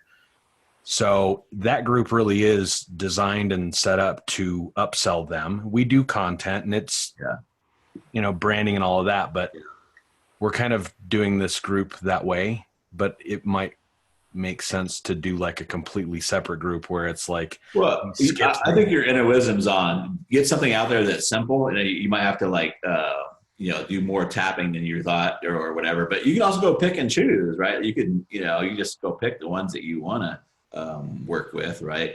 I don't know how many spots you have open, or if you're just trying to sell as many as you can. But yeah, I mean, I think your inner wisdom's spot on. And then if that goes, like, just realize you can probably magnify that by getting some multi-channel, put them in the group, you know, email, what have you, get them to see the social proof in it and going a little bit harder on it, you know, in that group. Yeah. Facebook Messenger is the worst CRM ever.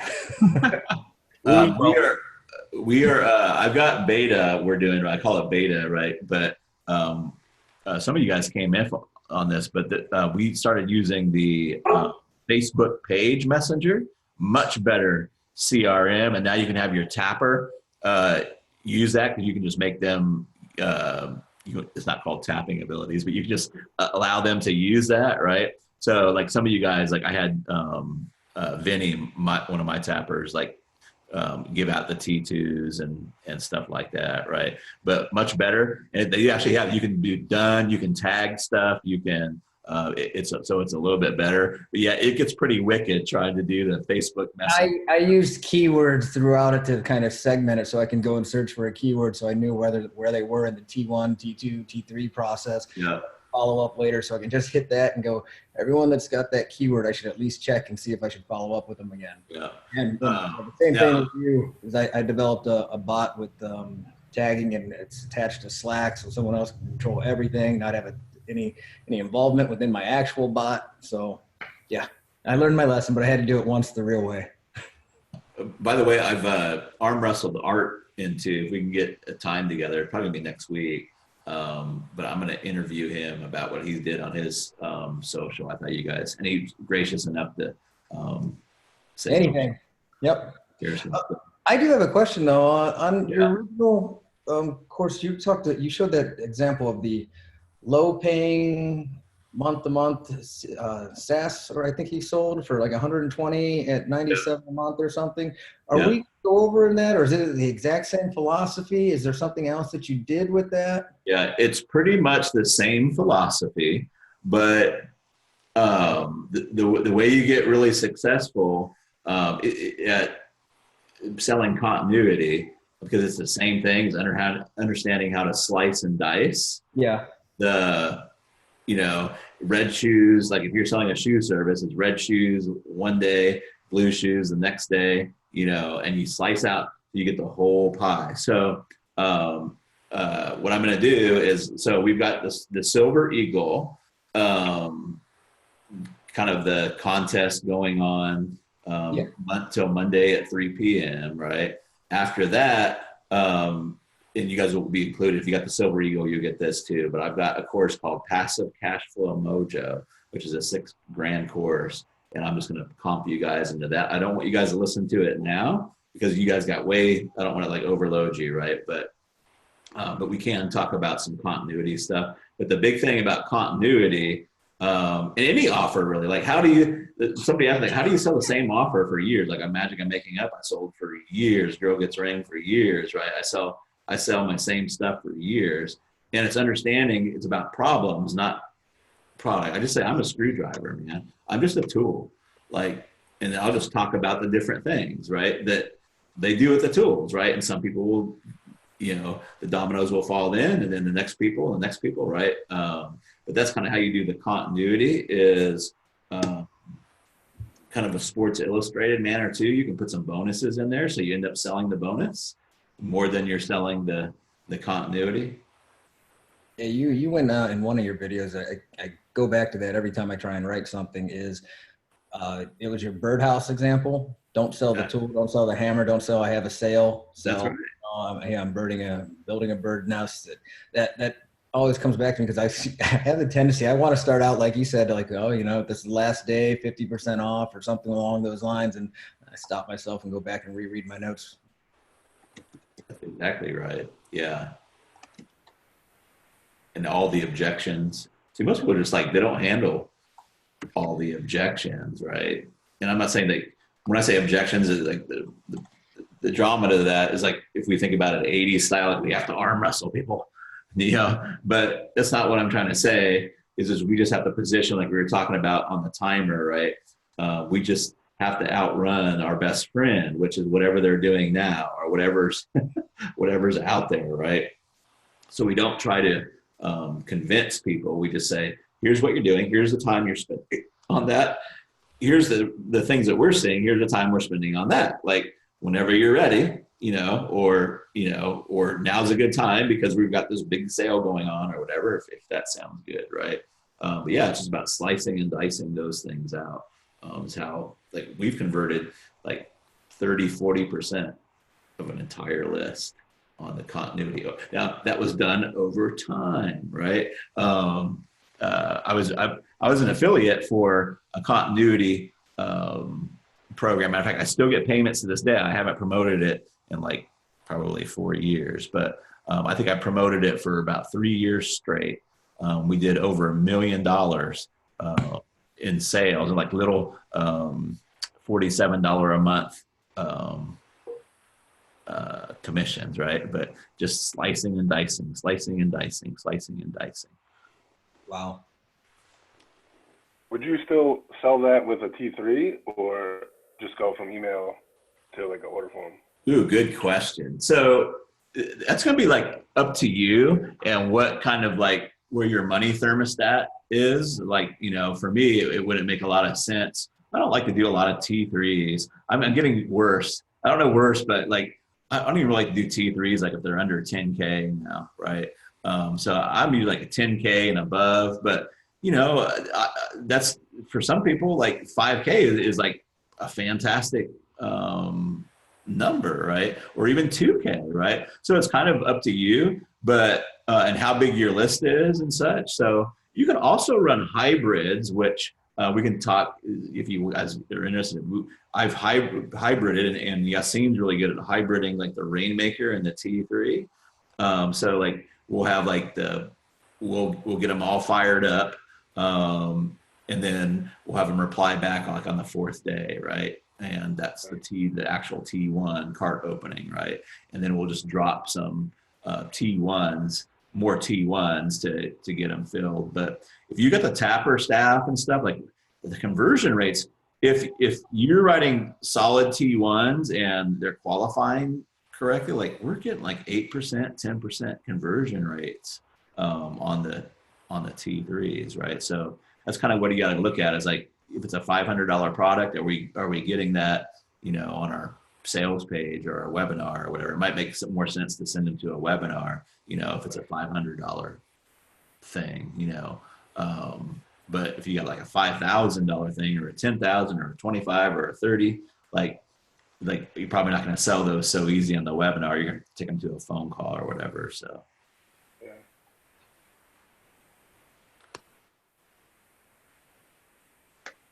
By the way, the funny thing, like the funny thing behind that story, on that continuity, is that he did that from a cold list, and what his name's Peter. You guys know Andre Chaperone, right? He used to do a couple products with Andre Chaperone. His name's Peter Spapin. Super, super bright guy. He's really, really fun to talk. We don't talk probably but once a year or so, but it's always memorable when we do. But I was walking down the road, and because I do a lot of calls when I'm walking, and his thing, he just likes to do, he gets off on doing cold traffic.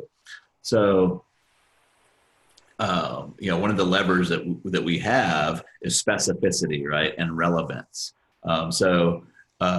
He's I can't do his accent. I'm horrible at imitations, but he's like, Travis, he's like, I work with interior designers, and I know exactly what they want. And I know what they really, really, really, really, really want. It's not Facebook or all this stuff. All they care about is this site called Houzz. And I never heard of it at the time, but they want to get more traffic to their houses. And that's all interior decorators and designers care about, right?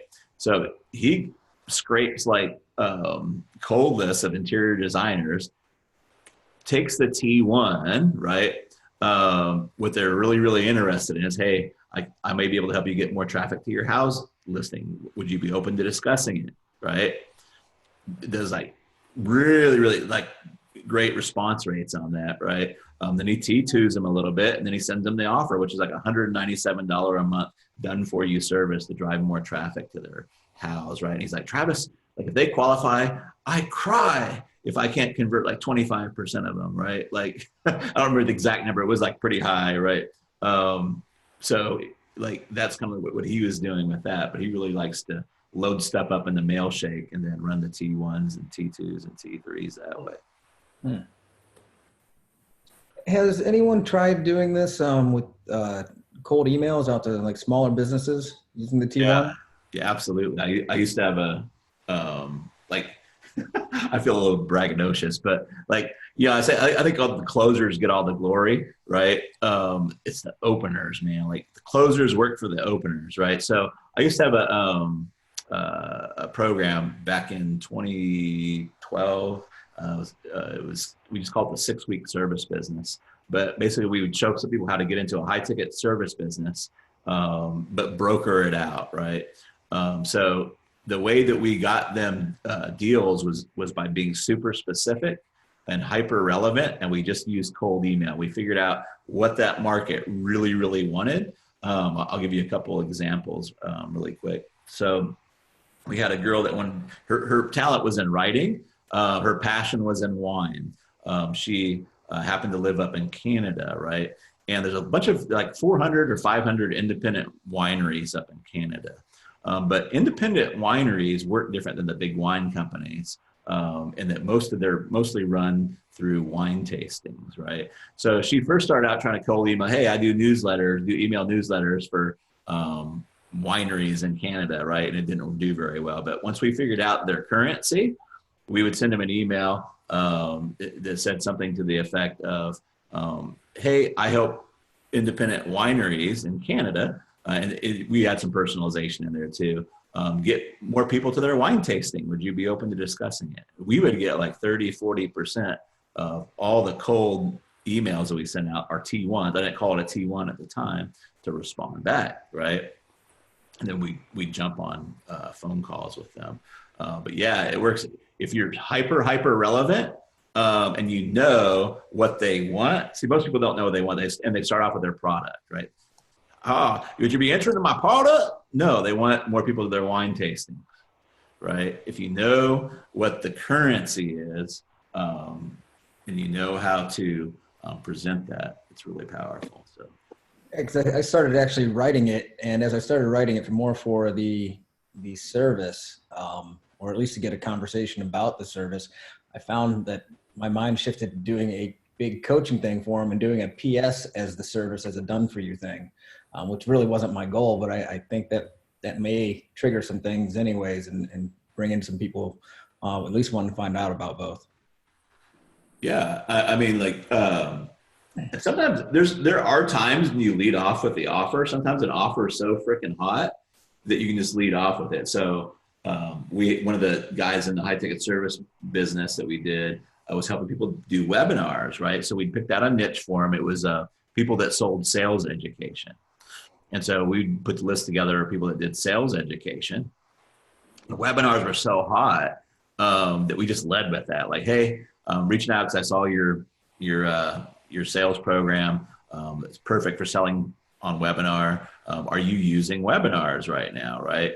No, I'm not, right? Well, hey, I know that you got a million things to do. One of the things we do is put webinars together for people that have sales education companies, whatever, right? And that worked really, really well because like it was just hot, right? We did some stuff with franchisors, and the franchisor's biggest headache is their long lead time. Somebody fills out a little form to do a franchise with them, and it could be years, right? So that's what we talk about, shortening lead times, right? So it's just about knowing what that pain point is, what that currency is, and you can give me a few minutes and I can figure out like what somebody's pain points are, right? Or pride points, right? I get a conversation opened up. One of my good business relationships now. Anybody know Mike Long? Anybody know Mike Long? Used to work with Kelly Felix, and he's a really strategic genius. But I wanted to get to know him a little bit, so I kind of stalked him a little bit. And he was in a hot tub once, and they were playing some hip hop music, and I noticed he liked hip hop music, and I do too. I'm weird like that, but I like all kinds of music. But so a song came on, and I started out my email with whatever the lyric, hey, big shit popping, little shit stopping, or something like that, whatever it was, right? And that immediately got his attention, right? But I just kind of knew that was going to be the trigger point for him, right? And that turned into a wonderful relationship going on. So just kind of figuring out what's important to people and understanding how to open conversations and getting the ball rolling. Yeah, because I was going to model reopening conversations. I was going to model the cold email either after your RSVP T1 or the nutmeg, one of those two. I really like that one for some reason. The short one that you do on the social chat, it seems to generate people with interest. It's non-pushy, and they just kind of want to know more. Yeah, usually so for me, and you might be doing different stuff, but most business owners, what do they want? They want to sell more of their programs, right? So one of the angles I usually take is if I know if they have a mastermind, I'll reach out and say, hey dude, like been seeing your mastermind stuff everywhere. Looks like you may be filled up, right? Oh no, I'm not full up, because they don't know if I'm wanting to join or what, right? So you got to be careful with how you do it, right? But Dean Jackson's really, really good at this too. Like he has a postcard program for restaurants, or he was helping somebody with a postcard program for restaurants. And you're going to get turned down with extreme prejudice if you start talking about, hey, we do postcard marketing, right? Right? You're going to get like a steak knife in the eye or something, right? Like if you're a person. Right? Yeah, anything with local businesses, they don't know any of this stuff. I mean, but what he figured out is like if you start with something they do want, like, hey, do you guys do birthdays? They're like, yeah, we do birthdays. Like, could you handle more birthdays over there? Could you handle more birthday party? Yeah, we could do. And so now you got them thinking about birthdays and what they want, right? Kind of like to get more people to your wine tasting, which opens up the conversation, right? Same thing when I had the fax advertising, like I knew they wanted more carry-out orders, right? So that's where I would start, what they wanted. Is he the one that came up with the term cheese and the mouse? Dean Jackson. It was funny because he had cheese and whiskers, right? Cheese and whiskers, that's the one, yeah. Cheese and whiskers, and that is it. Yeah, it was funny because for years I would say worm and hook, right? Because I did a lot of fishing when I was a kid, and you couldn't leave the hook exposed, right? Right. So it's like, was it worm or hook? And then he came out with the cheese and whiskers is even more understandable because not everybody's fished, right? So it was really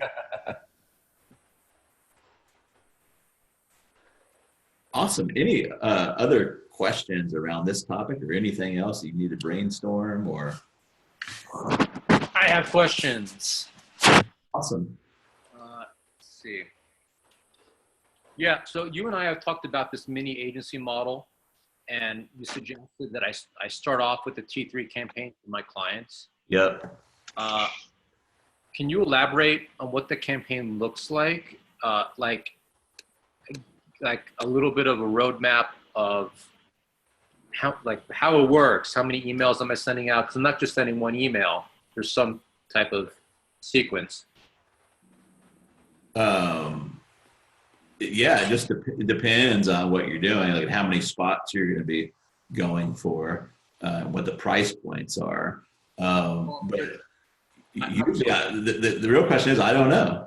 And people hate that, right? They're like, but the way that I look at it is, because we want to systematize everything, but relationships don't work like that. Like you go on a date, I tell this joke, but you go on a date, right? And the girl doesn't sleep with you. Like, oh, okay, well, I'll try a different angle next time. So when you go on the next date, like, oh, she still won't sleep with me, right? Like, you know, you go on the next date, like, I'm gonna wear my silk, you know, awesome shirt, right? And then she slept with me. Oh, it must be my silk shirt, right? So then I'm gonna wear my silk shirt. It doesn't work like that, right? What I would recommend is start off something like what are we going after? Like, what would be a meaningful result for them? Are they trying to make 50K or 100K? And then what's the price of their product, right? So if you're going after a 50K campaign and their product's 5K, you only have to sell 10, right? And I'm just making up some numbers, right? But the reason I love the T3 is because they're so much simpler than the Rainmaker to start off on a first date with, especially if you can start off with their buyers list, right? So I would just use the standard T1 to kind of feel them out, right? We're putting this together or what have you, right? And see what the response is. Like, how many hand raisers do you get, right? How many T2s and how many sales do those turn over? Then you can always send out more T1s, right? But usually, like on T3s, we don't like put clocks and time deadlines and do all that kind of stuff, because usually we're just filling a few spots, right? We're not filling hundreds of spots. See, I misunderstood, because I thought we were just starting with the T3, but you're saying start with the T1, see how many hand raisers you get, then send out the T2 to those hand raisers. I'm sorry. Yeah. So maybe there's when I say T3, I mean the whole campaign, T1, T2, T3. What I was talking about is, like, I wouldn't start off with the Rainmakers anymore. Those make better second and third dates. Like, you can if you want to, but there's a lot more involved, right? I'd rather get in there, see how, you know, do they like it? Do they like this person? They always tell you they like them, right?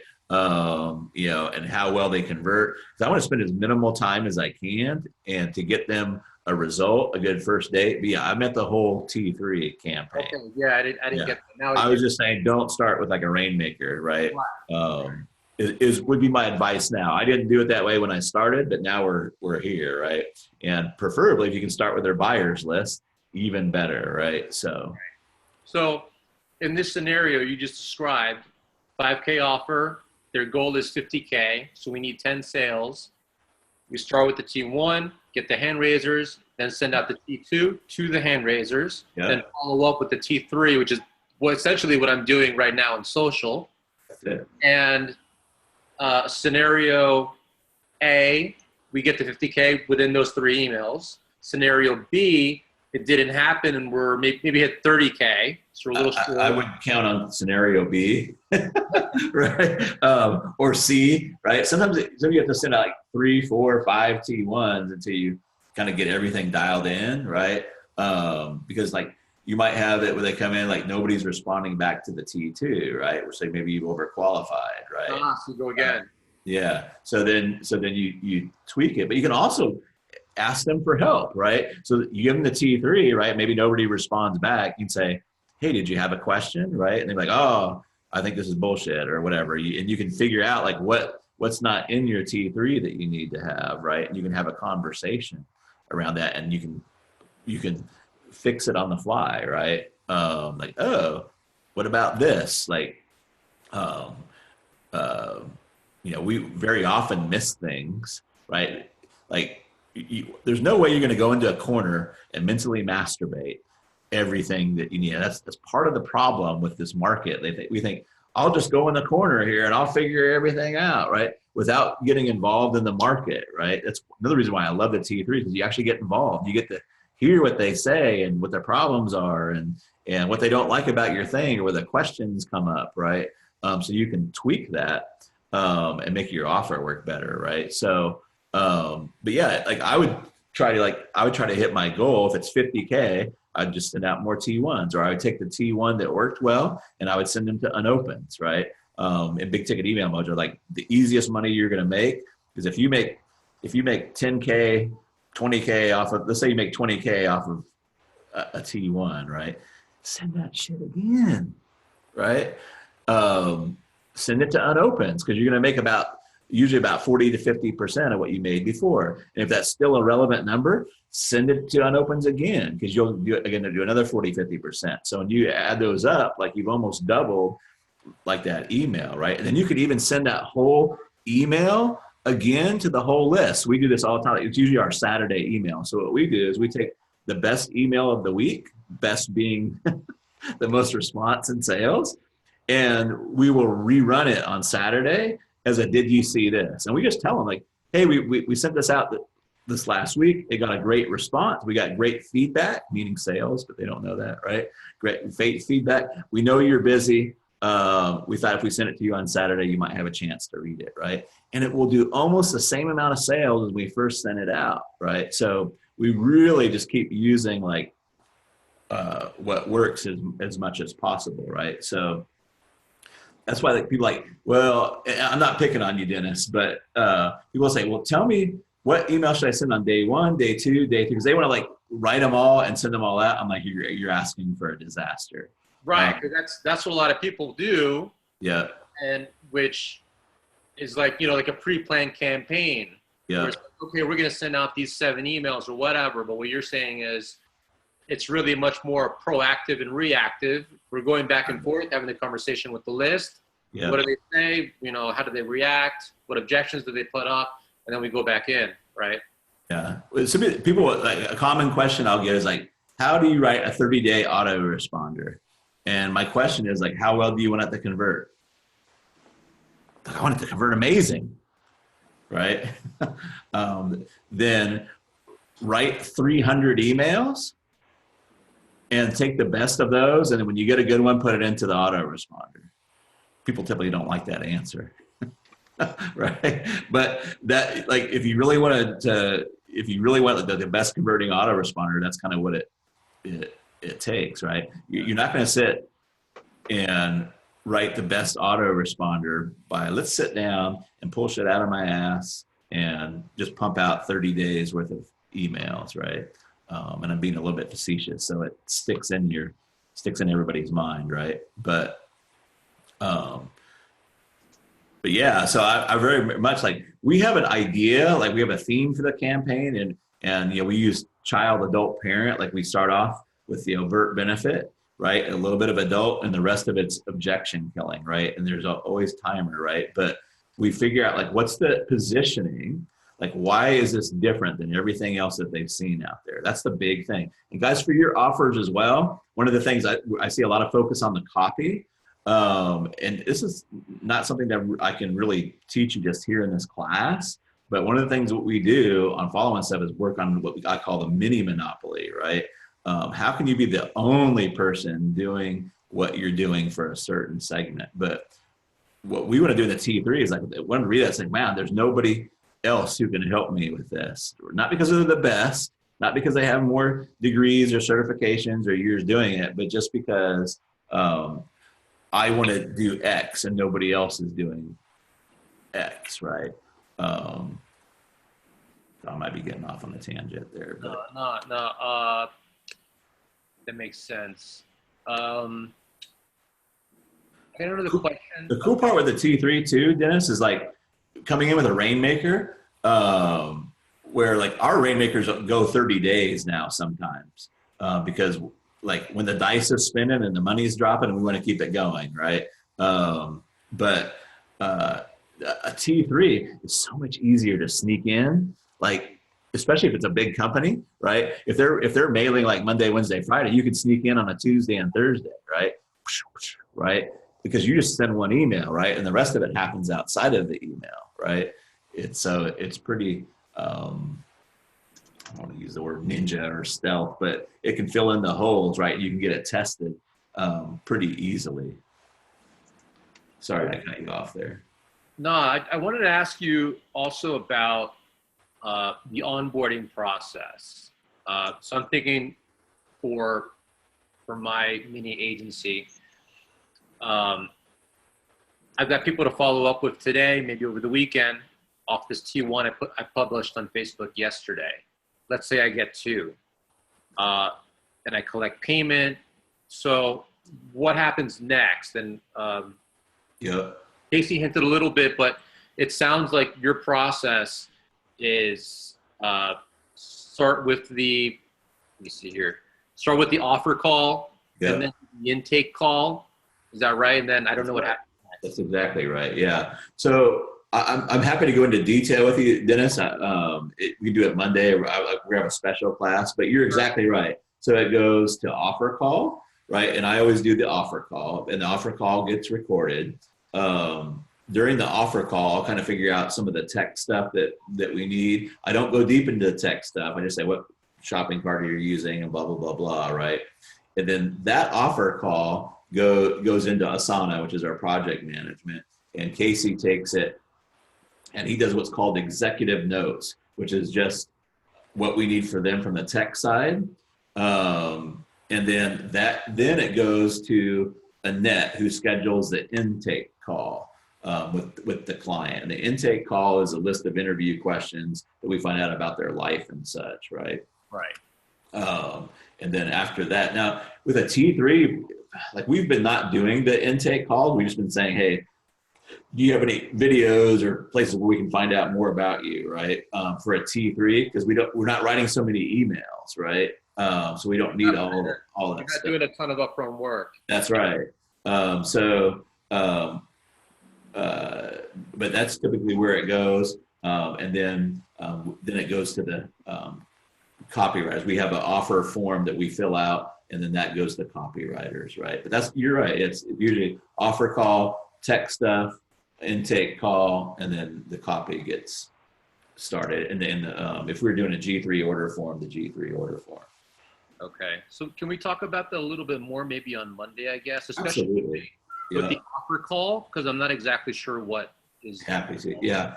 Have you gone through Big Ticket Email Mojo? everything. Perfect. So basically, I just walk them through Hell and Heaven Island. But I'm happy to. Now I usually use Star Wars. So like, let's say, so your client is Luke, right? Luke, and so I usually say, tell me about Luke, right? Very often that's how I do. Tell me about Luke. Like, what's Luke? What's Luke want? Like, what's stopping him? What's your plan for Luke?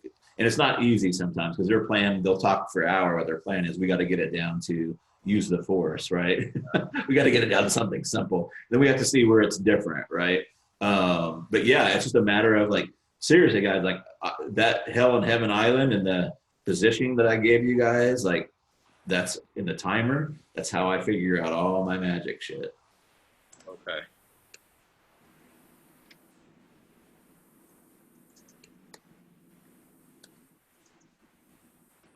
Anybody else got any questions? Well, Yeah, we your Facebook question. Oh, go ahead. Sorry. That's good. Mine might be pretty quick. Oh, Kevin, what's up, man? Hey, you had mentioned in one of your, I don't know, you mentioned this at some point, helping people. You had a client who used other people's Facebook groups to, for their T1. And I don't really have an active Facebook group of my own, but I'm a member of several others that will let you post and promote. So I didn't know if you had any maybe specific ideas on how to handle that. Yes, sir. I'm not ignoring you. I'm looking for a pen so I can write this down. So I call it Referral Mojo. And I will put that into the group for you. But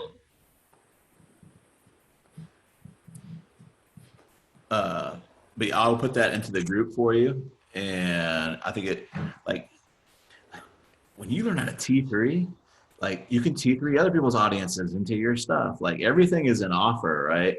So, like, the world becomes your oyster, man. Like, that's how we just, like, we go in and get people's buyers lists and customer lists and Facebook groups. And of course, we do it for a rev share, but you can do it. Like, if you can solve a problem for somebody's audience, right? Like, I've got a client in the Mojo Mastermind, and what he does is he has a done for you for Amazon sellers that are doing over $1 million a year, but he has the customer service and stuff for them, right? But so he can get on podcasts for Amazon people because they've tried to outsource before, but he has a solution to their problem. So he can talk about how to outsource, right? But if you can solve a problem for somebody's audience, they're happy to say, hey, and you might want to cut them in on some of the money, but they're happy to say, oh, okay, yeah. Like, hey, I'm Kevin.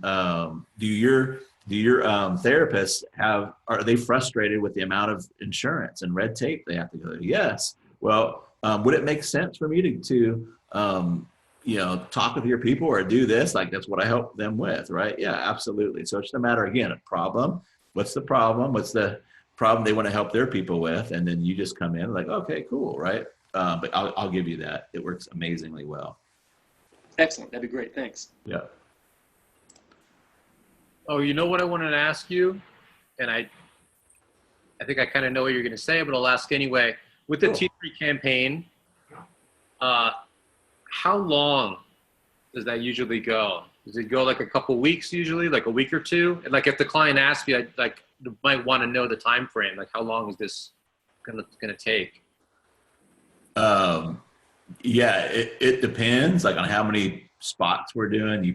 That's what you probably thought, right? But yeah, it's usually like, what's the goal? And I usually set a goal, right? Like, I look at their list and what we're doing. I'll usually say, okay, so we want to do $250,000 from this, right? Which would be 5 sales or 6 sales, what have you, right?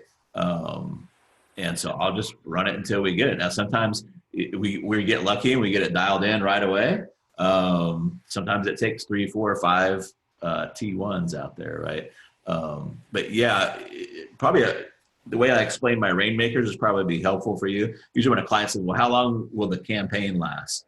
I said, well, it lasts between 2 weeks and 4 weeks, right? If you can schedule that in. Ideally, we need at least 2 weeks, right? And I just get in front of it, right? It's like, you're probably wondering why I'm not more specific on my time. Well, 2 reasons. One, if it doesn't pop off right away, we want to get it dialed in so it does pop off, right? And then once it's popping off and making money, like, we hate to shut that down, right? So that's why 2 weeks to 4 weeks.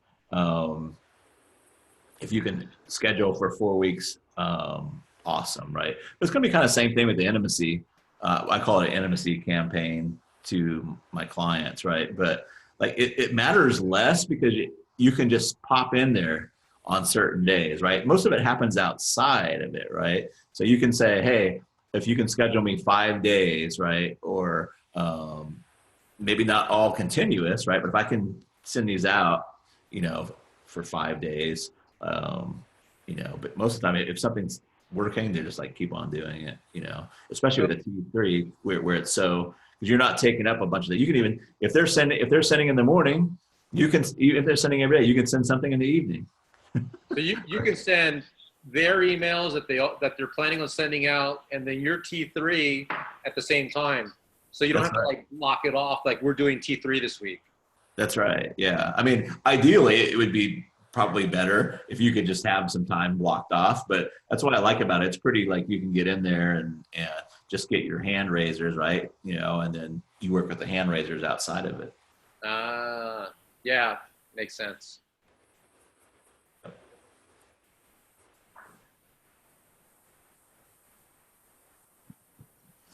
What else? You've talked a lot about when you hire a tapper or if you hire a tapper, right? What is the best way for us to get a tapper up to speed on what the process is? Do we just show them what you've taught us? Like, here's what we went through. Here's what it is. Here's our process. There you go. Or are there other pieces to it? Because we've got one starting Monday. Yep. That's a good question. What I've been doing with my tappers, I just put them through the tapper training, right? is basically what I do, but that's kind of like long on these ones, right? But yeah, usually I just give them the templates. Like, I don't let them figure out the mechanics of it, right? So I get it put together. I get our follow-up taps, and then I just kind of show them what to do, right? But with that said, we are putting like formalized training just for the tappers together for that. But yeah, what I've been doing is just having them go through the first. Last person that we just had to go through the first class. Just go through the first class. They get the idea, and then give them the templates and everything. It's really like, once you have the templates and you help them with their stance, right? And they're going to screw it up a few times. They're going to be like trying too hard or something like that, or they're not going to be, they're going to ignore what the person said.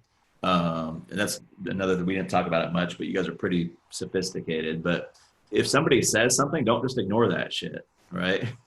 Look at what they're trying to get you to hear, right? If somebody says, hey, yeah, I've had this business and this business, and now we're doing X amount of dollars a year. What they're trying to get you to hear on some levels, they're already successful, right? So I'm always looking at, what are they trying to get me to hear, right? So when I respond back, I'm going to be like, dude, man, like you're really going great fire. I'd be happy with work with like a gentleman of your caliber, right? Don't ignore that shit, right? Or if they say something even negative, right? Don't ignore what they say, right? But yeah, most of them, like, it's so simple, right? Just give them the templates, right? The hard part is writing the templates. The tapping part and keeping your stance correct, right? That's the big thing. And I don't think you're going to give them a video and they're just going to keep their stance correct. I still have to remind my tapper, right? I have to remind myself sometimes, right? But it's a matter of just keeping the stance correct and not trying too hard sometimes. I'd say suffer through it on this one, do it all yourself, and then you can actually walk them through it pretty easily. And with my vast experience of one T3 campaign, well, I totally with the bot that's, he's doing this as well. Start using the messenger as being the main thing. You can have multiple employees in there, and you can go through and you can reread every conversation as you want. So you can see, you can halt, you can intervene in, you can do a daily check if you wanted to, as opposed to the personal Facebook Messenger right now, where you're not really going to be inside there and be able to see the conversation they're having. But it all comes down to systematizing that he already has done for you. At your T1, your T2, kind of nurture after the T2, find out a little bit more. Then you go into that second part, decide, are they really hot? Do you want to offer the link? Do you want to give them the full details, or do you just kind of sliding on to the next phase and going on to the next person that's in the open chat? Because as you see, you got a ton of them going. That line that he uses really is true. It's like, I'm sorry, I'm only enrolling people that are interested right now or know they're interested. We'll get back to you at the end if there's a spot open. And I use that so much during that time. And it either gets them off the pot or they chafe themselves out. And I did go back to a lot of them, because a lot of them did have good reasons, and we had conversations, but not right then and there. Mm-hmm. We are doing this through the biz page, so it's not in our personal chats. And we're sending the warm up sequence today, tomorrow, and Sunday, and then the T1 on Sunday evening to our email list. And that's what our tapper is going to start with. interesting how this all kind of aligned. We hired somebody to help us with a higher touch person who would handle the support emails and all of that stuff and direct people into what part of our world they should be in. This was like, oh my God, this is perfect, right?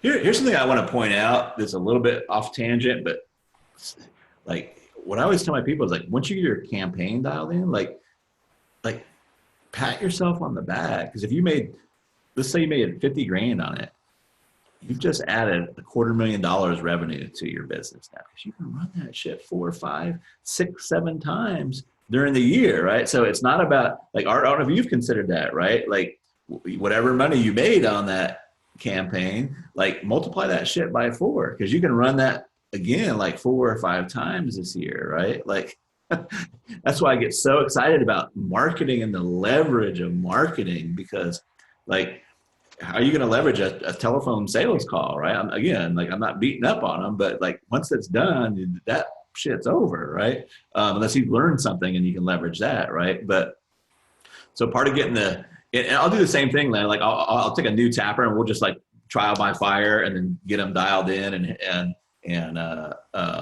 but like once you've got it, like once that shit's converting, now you just take whatever you just did, and it's probably going to get better. Sometimes our campaigns get better and better, right? Because some of you guys probably saw when I sold Phone and Sales Machine last time, right? And so like it brewed and brewed, and like you saw the other students having results, so sometimes like we'll do a Rainmaker campaign and we'll do it again 3 months or 4 months later, and we'll sell more the second time. Because they're like, oh man, I missed it this last time. I'm not going to miss it this time, right? So whenever you make a cash windfall, if you will, right, then like pat yourself on the back, especially if it's a marketing, because now you can multiply it 4 or 5 times, right? And you probably do things that get you more results, right? You can do a second helping campaign. You can, do a referral campaign. Like people forget about the referrals too. It's like, if you help somebody, then you can do referrals, right? Like I'll be reaching out, probably getting referrals from you guys, but you can do referrals. So it's like doing a lot with a little bit, right? And then taking that success and magnifying it out and reusing it. But sometimes you're just like, okay, well, that was good. So what's our next offer? Wyatt was trying to get me to get on the phone. He's like, this would be easier if you're on the phone. I'm like, no, it's not easier. I'm handling 9 people at once. and again, that's the other thing. I get so like a spiritual erection over because like a tapper can do the job of like 3 or 4 salespeople, right? Like they can handle all that lead flow, right? It's tough. Like if you have a salesperson, if you just have one, then he gets loaded down, and like you get stuck in a spot. Well, we can't drive more leads because we can't afford 2 salespeople, right? And then like you create your own problem. Like now you have to have this lead machine that's going nonstop. Whether they're producing, it just becomes a hassle, right? You also need energy to do sales live, and I could be there with my head on the table, punching the button, copy and paste. I'm dead asleep at 3 a.m. Copy and paste. I'll tap in sales, like watching reruns of Breaking Bad, or it's like online at the grocery store. I was at, where was I at? I actually got a video I'm going to give you guys where I tapped in. Jeannie we went to the mall, and she was, I'm done at the mall in like 20 minutes. So she's clothes shopping, right? And so I'm sitting out there in the little chairs, out there in the common area, and I'm tapping in sale. I tapped in a 42 grand sale while she was in there, right? So like, gotta pay for those clothes somehow, right? But yeah, it's like, yeah. Well, the thing about it that's exciting to me is I've had sales teams that are really good. Like I've had, sales teams selling for me that are really awesome. Yeah. And I've also managed my own salespeople, and I know what it takes, like intimately know what it takes to manage the mindset of a salesperson. I was doing it myself. And then, the sales team, the person who was running it ended up being a good friend of mine. But I remember when I found him, it was like, holy fuck, like sweet relief. I don't have to do that anymore. All of my coaching energy can actually go to like serving my clients and all the things. I mean, it's just like, oh man, it's that. You know? So when you say it's like you don't have to manage a tapper kind of in the same way, that it's really easy, there's a part of me that is like, is that really true? And at the end of the 3 days, I can see why it's true, you know? Good. That's awesome. So the light came on. The light came on. Yeah. I did. No, it's really, great. And also there's a different mindset of answering email or answering messages to enroll people versus I'm here on the phone as a salesperson, you know, which is why Landon, I think what awesome timing. Yeah. And, like you hired someone who's already excited about steering people in the right direction and doing and, you know, guiding them on their journey toward transformation, and they're making sales. Yeah. And I don't want to, it feels like I'm blowing up my own ego here, but a couple other things too. One is like, especially if you're in sensitive industries where you got to be careful what you say on the phone, you can control what's said a lot more, right? You got a record of what's said. You also have time to think. Like, and when you're not a fast thinker on your feet, like me, like I call myself a crock pot brain. Like you put the meat in, it's going to get done, but it might take me a while, right? But now you have time to think about your response for what they said, right? Like, what are they really trying to say? You know, and so that there's an advantage to that too. Yeah, which means they'll get good at it really fast. Hey, Dale. Can I ask 2 quick questions? Absolutely. Why was now the time that you hired the tapper? And Travis, how long does it typically take you to train a tapper correctly? That's kind of what I was trying to.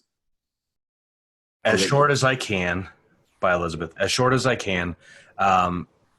As we continue to scale into our higher ticket stuff, we were already looking at, and we train salespeople. One of our best clients, that's what she does, is she builds specific sales teams for coaches, right, at high ticket.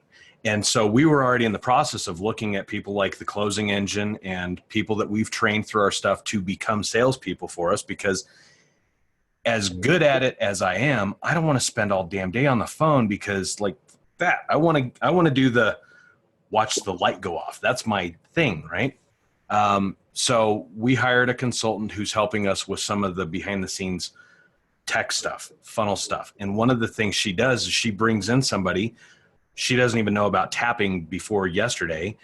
And that person manages a process that's kind of mind thought wise the same way. They handle the emails to be the high touch person, but it's essentially a higher paid VA that doesn't get 20 or 30%. As a sales guy, a good salesperson's not going to come sell your stuff for less than 20 or 30%. Right? I mean, it's just like, you can hire cheaper, go ahead. Yeah. Right. This just happened. Like it was, the universe just said, here's what you're looking for. My side of the answer is like, if your taps are dialed in and your T2 and your T3 is dialed in, I mean, they can start making sales right away. Now there's always that level of expertise that can always be improved, right? And reading in between the lines, what people are saying, but pretty much like, which is a little bit like a week's worth of training. Usually I just like watch it, turn them loose, and then you critique. It's another good thing too. You can critique after, you can even critique before they send it, right? So we used to have like save it as a draft. And then Casey would come along, which is my project manager, and look at it before they hit send, right? But you can't do that on the phone, right? Like, hey, let's put them on mute. Then you tell me what you're going to tell them. And then I want to mute them, right? And like, so I would say like, it's not going to take like, you can get them rocking and rolling in a week or so. Now there's levels and layers of improvement for sure. Right. I was just trying to get to basic level of, you know, because I'm looking at, you know, 3-4 over time, and I'm trying to figure out, logistically, how long does it take me? Because I'm always looking at how long does it take me to ramp up my skill set for my team. That's it. That's what I got. So if it's a week, it's not like 3 months. It's a week. Great. Yeah. Now I got it. Thank you. Brilliant. Yeah, it really helps McDonaldize your sales process too, right? Because you got, like there's no question. Like when they do this, you send them this. When they do that, you send them this. When they do that, you send them this, right? Now there is a little bit like reading in between the lines and making it personal so they don't feel like, I always tell my tapper, like it can't look like it came from a robot, right? Like you got to like personalize it to a level where like, man, that, there's no way this could have come from a robot, right? Sometimes you use the timing, like if it's near Christmas, right? Like, hey, Merry Christmas, or hey, Travis just got done wrapping up presents, right? So he's busy. I'm giving him a hand today, right? Hope you don't mind, right? So like do those things. They know it's not a robot will definitely help the stuff. But yeah, it's kind of like 80-20, like get most of it. It's going to be like, now if you're expecting them to figure out like what taps you should have and like, and come up with their own taps, then be ready for shit to go all kinds of wrong, right? But if you can figure out what your normal taps are and what their normal questions are, and you put those in the T3, like it doesn't take a whole lot of training. Yeah. I don't expect them to write the taps. I just want them to do it. Okay. That's what I needed. Thank you. Not being on a live sales call can refrain you from saying "F you, buddy," and you go and find something that Travis would say that's much nicer and make a sale. That's awesome. Yeah. Well, gents, we're going to go ahead and ladies, we're going to go ahead and wrap this up. And we'll be back at Monday at 3 p.m. Central. Again, like we'll do whatever way it take, post in the group. If I need to come in and do some office hours or anything like that, we will have a special training if you want to do this as an agency, Q&A for that, because we got a couple guys that want to do this as an agency. I do. And Elizabeth is wanting to possibly think about it, but we can go deeper into that. So yeah, I'd appreciate that. Cool, guys. I'll talk to you guys later. Awesome. Thanks, everybody. Have a good weekend.